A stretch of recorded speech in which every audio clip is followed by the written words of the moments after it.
Stamina players always look like they're doing some kind of Club Penguin shuffle. We do? DDR is only played in the middle of the pad now, huh? What the hell? DDR isn't supposed to be played like this. LOL. Increíble. Sin para jugate gargoyle. How is this even considered playing the game? You're not even using your feet. Takes away less stamina, lol. I don't get people who play with bars or hypersensitive pad like this. People just be playing with all types of crutches for no reason, play with no bar, and actually move. Lol. Best full dating hot girls love sex. What? This is the first time I've ever seen anyone use a DDR pad like that, and it took me a second to comprehend and also stop laughing. Man, burn. Why is everyone in this video playing with the tiniest bits of their heels and toes only? Is that just people trying to preserve their investment? Or is it just people trying really, really hard to get all marvelous with minimal movement? Pardon myself being out of the game for a decade or so, but thinning about ordering an LTEC. Not if I have to play like that, though. I remember going to DDR tournaments and everyone would literally laugh at you if you held the bar. If you held on to it for more than 3 seconds, you'd literally get removed from the tournament because it's cheating. Jesus, it makes me sick watching people play DDR like this. That's not playing DDR. Holding the damn bar and barely moving your feet is not playing goddamn DDR. At that point, why even use the pad? Just use a controller. It's exactly the same level as playing DDR. Either do it correctly or don't do it. Otherwise, you are just saying, I managed to trigger all the arrows, so I play DDR, right? Do you want to play DDR? Or just trigger the arrows? They aren't the same damn thing. Think we struck a nerve. These high-level players look so lame taking these teeny tiny non-steps. It's clear that at this level, the challenge is in the mind, interpreting these steps, and not the footwork. Really sad that top-tier DDR has evolved into this. What's with this Wiggle style of playing? Lol. I've seen it everywhere now. It almost defeats the point of the game. Alright, welcome back. I wanted to do a quick video on what ITG stamina even is. It seems like there's a lot of people out there who are confused. There's a great video made by Sylvain Hunter, and it kind of talks about, the broad styles of modern 4-panel. It's called What is Modern Dance Dance Revolution, and I'll link it down below. So I recommend checking out that video. It'll give a lot more broad context. In this video, I want to focus in on really just one slice of that, which is stamina.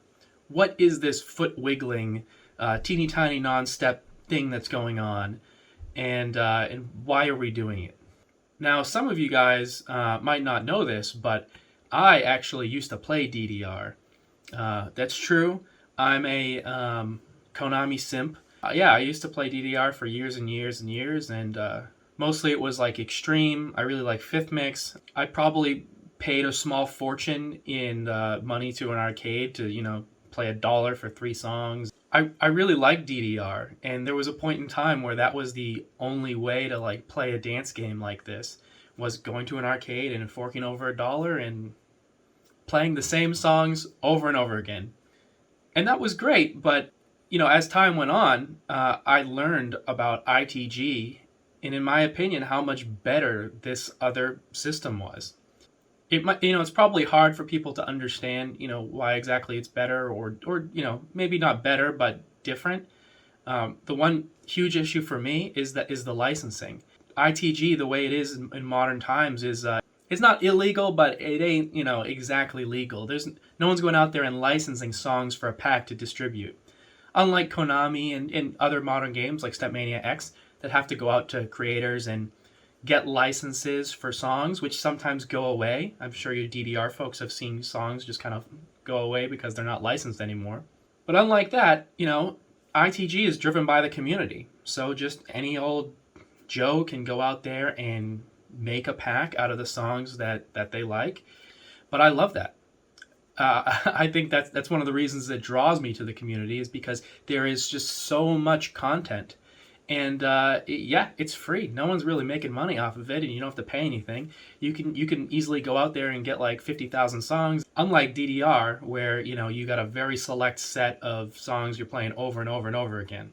And if you don't like the way that they charted the song, well, I got good news for you, because there's tech, and then there's FA, and there's stamina, and people are charting songs differently, and you can choose what you like. And what I like is stamina, and that's what this video is about. So the question is, why would I go from that to shitty foot wiggling that takes no effort? First, let's talk about what even is stamina.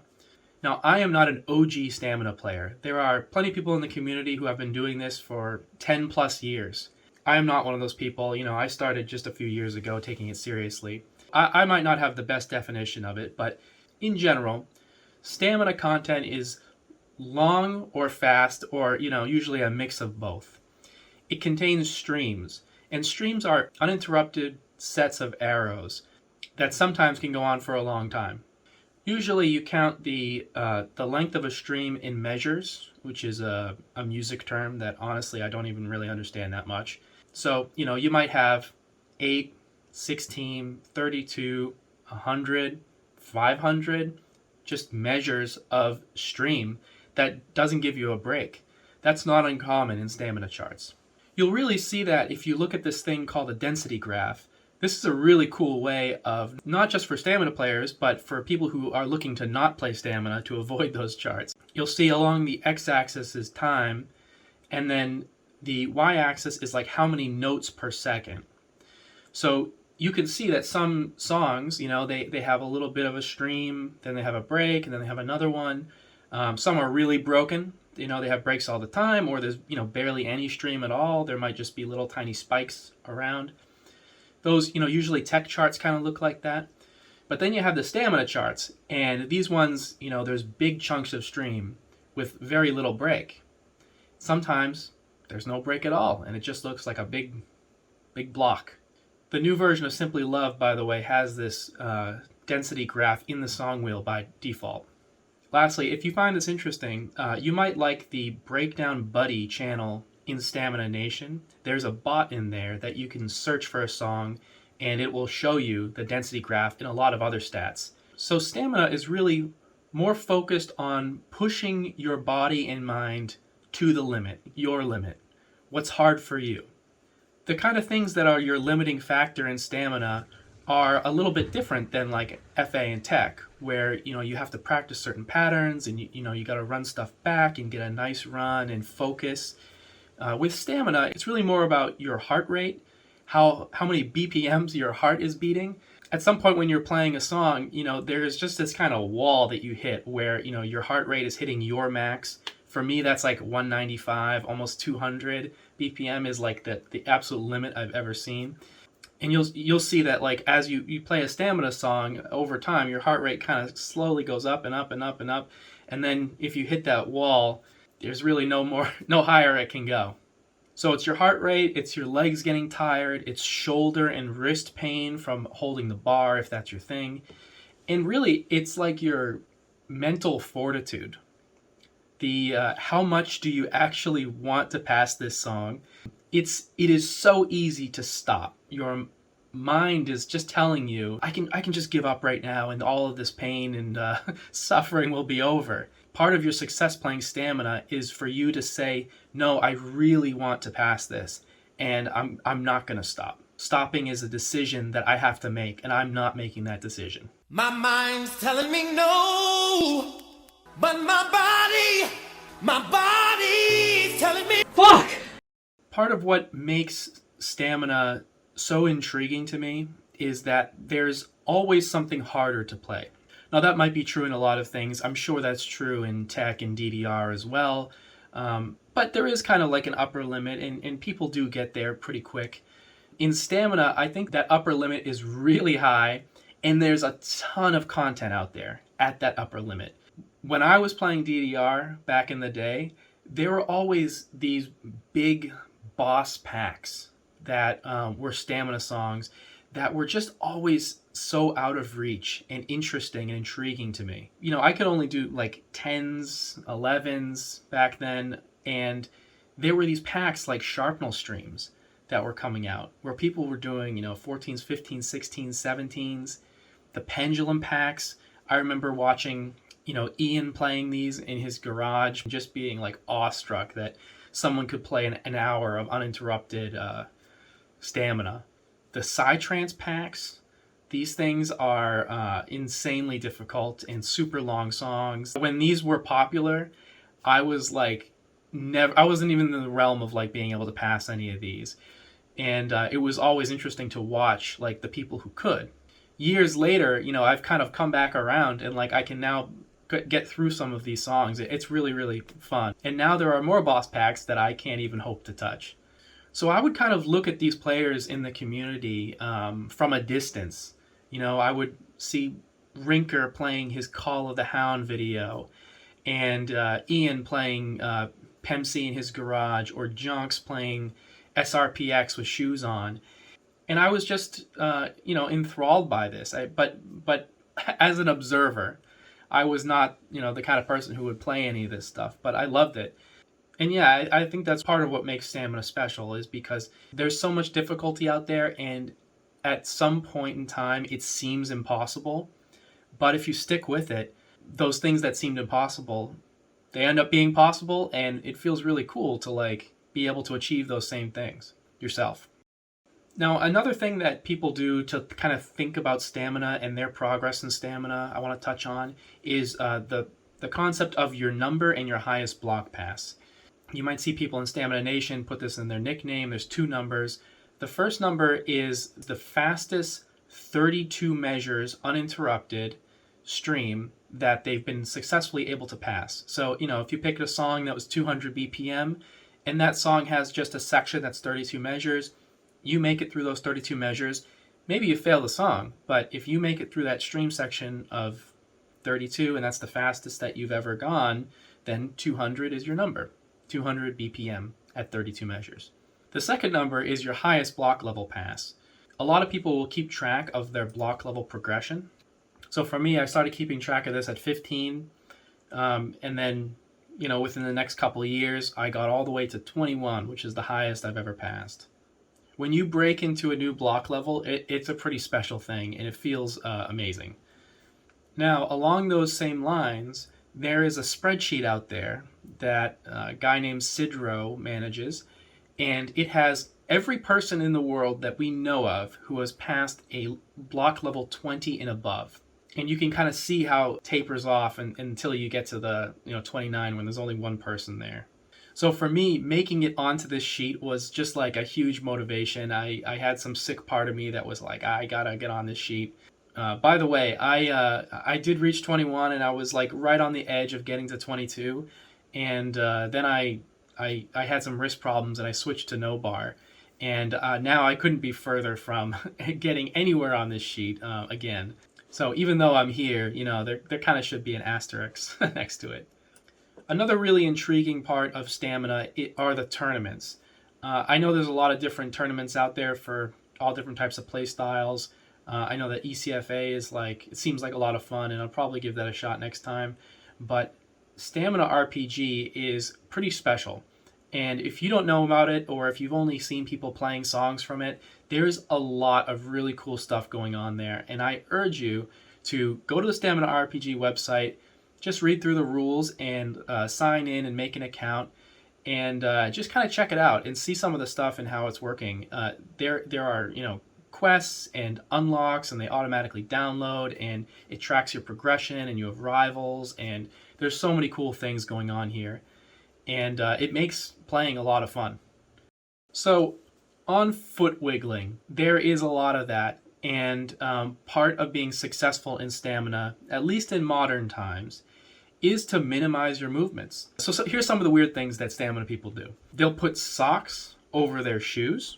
And the reason for that is so that, you know, as they're moving on the center panel, they can do more of a motion that slides. That action of like your shoe getting stuck on a panel and having to lift it off and get it stuck again, you know, multiply that by 6,000 times in a song, and that's a lot of energy. So if you can kind of just do a little bit more of a sliding motion with something slippery, it really helps out, or it can. So they'll put socks over their shoes. They'll put polish on the center panel. I'm somebody who does this now that I play no bar. So we'll put a little bit of furniture polish, wipe it on the center, and it makes it super slippery, and it really reduces the friction down. Then there's something that I don't do, which I think is very funny. some people will take like hair nets or like bread bags or just like grocery bags and put them in between their socks. And the reason for that is to just keep a barrier of sweat that doesn't just like go through your socks onto the pad, and like the sweat would cause friction and slow you down. I avoid that by just using fit kicks. So my setup for my footwork is a sock, just a normal sock, and then I put on a fit kick and then a sock over that. So I agree, that is very silly, especially as a DDR person looking in and saying like, why does this guy have bags on his feet? What the hell is this game? The guy's barely moving, he's barely touching anything.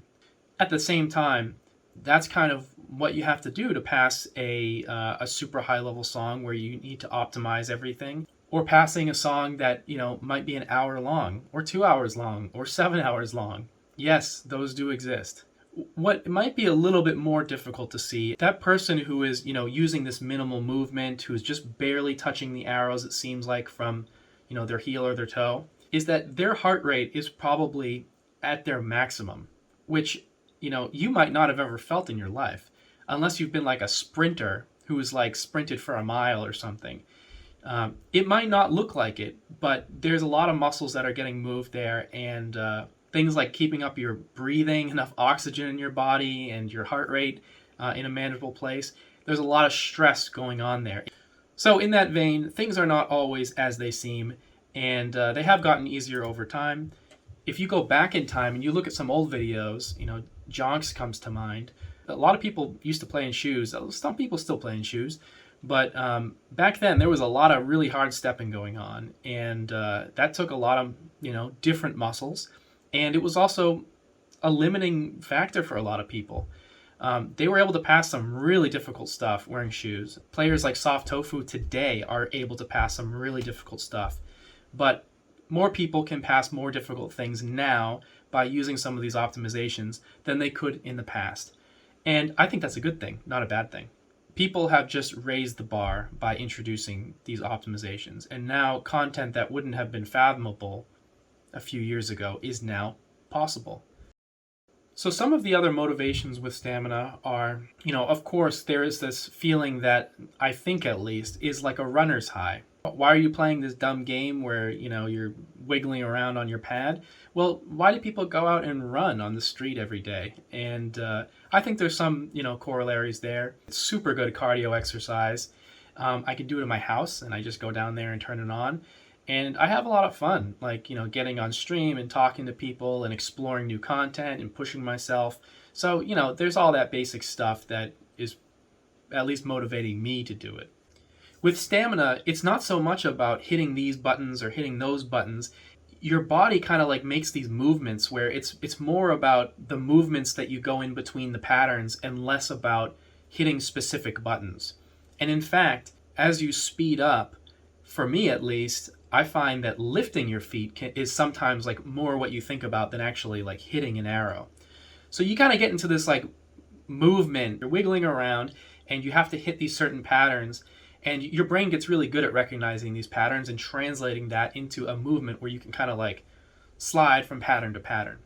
Yeah, I think this is why a lot of stamina players are famous for complaining about patterns, by the way, because they get into this feeling of like, okay, I can go from this pattern to this pattern, I can transition in a very clean and comfortable way. And then, you know, you place like an older chart or something with a lot of towers or something, and it just like screws that all up. Modern ITG, and stamina in particular, is extremely objective. There's a lot of data about how you did, how you performed. You know, did you get a lot of misses or way off judgments? What arrows did you get those on? And on what part of the song? You can revisit a song that you played, you know, a month ago or a year ago, and you can play it again, and you'll see, wow, I improved like 5% or 10% on this song without even really trying that hard. It makes it really easy to see your progress in an objective way. Now, I don't know how much of this applies to everybody, or it's a specific Dominic, you know, with my messed up brain and all the problems that I have mentally.